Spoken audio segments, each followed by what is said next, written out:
The new for 2019 Volkswagen Jetta is a good example of a car type that's unfairly falling out of favor, the practical, everyday, compact non-crossover four-door sedan.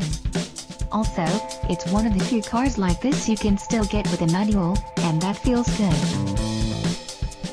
I'm pretty sure the Jetta was a car born from America's weird prejudice against hatchbacks.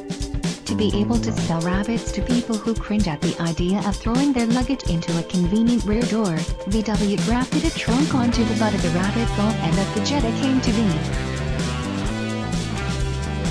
Interestingly, the Jetta is known by a bewildering variety of names across the world: Bora, Voyage, Sagitar, Vento, Volkswagen, and there's a sort of modified one called the Lavida. This latest generation of Jetta is the 7th one, and Volkswagen brought out an early 80s first-gen example so we could see just how huge and sleek the new one is in comparison. I remember these first Jettas very well. My friend in high school had a diesel one of the few cars so slow I could easily dust him in my Beetle. Those first Jettas are sort of awkward looking, but in a way I now find charming. They feel so open and airy, and the trunk in those things is bizarrely huge, considering the small size of the overall car. It's very literally 3 boxes.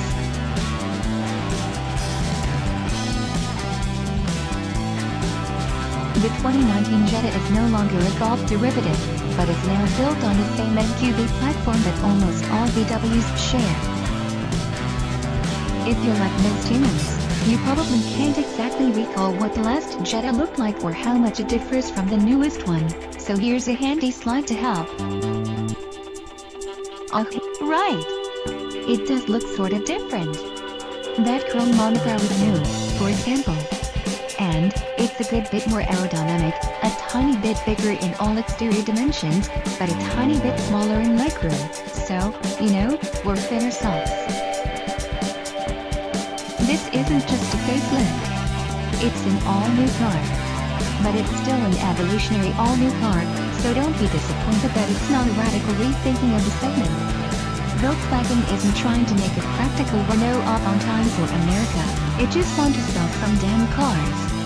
And I think this new Jetta may be a decent way to do that.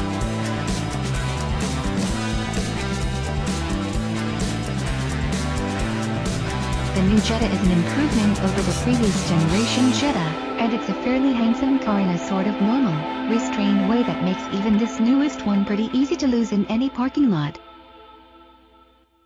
Color selection goes a long way here. The Jetta comes in the usual soporific palette of whites, grays, silver, other grays, blacks, and some grayish colors, but VW is also offering some real color as well: red, blue, a green that, if we're honest, looks like another gray coated with a bit of algae, and, my favorite one, a nice bold orange color.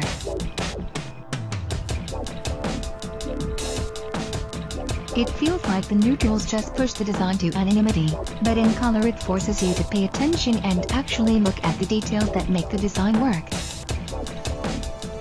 A strong point of the design is the prominent character line that runs from the upper edge of the taillight units, across the side of the body, incorporating the door handles, and terminating at the little badge thing VW's people told me is called a flitzer.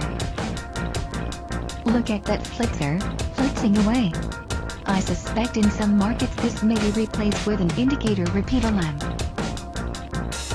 Like pretty much every other new car in the world, the grille has grown bigger and wider. There are more creases and sharp lines everywhere, most notably on the hood, which has sported almost as many ripples as an early 2CV, but the proportions are good, and I think the car is handsome in an understated sort of way. The chrome bar across the upper part of the grille, the monobrow-like thing there, is a new design element for VW.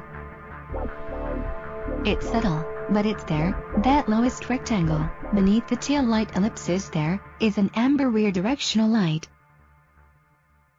Overall, the look is an improvement.